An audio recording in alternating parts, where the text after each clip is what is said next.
ছোটবেলায় ক্রিকেট খেলার মধ্যে একটা ভুল সবসময় করতাম, সেটা হচ্ছে যখন ক্যাচ হতো তখন বলতাম যে ক্যাচ ধরো ক্যাচ ধরো, কিন্তু ক্যাচ শব্দ অর্থে হচ্ছে ধরা।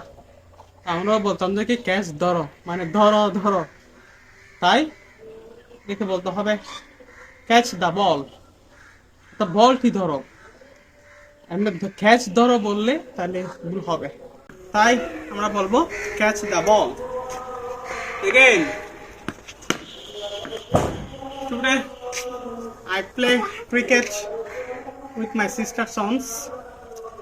I enjoy it because it's one types of physical exercise, and physical exercise is important for our health. Besides, I remember my childhood. In my childhood, I spent much time in playground. I play cricket, football, and etc. And we should play those types of games for refreshing our mind. So, if you enjoy playing cricket, please comment.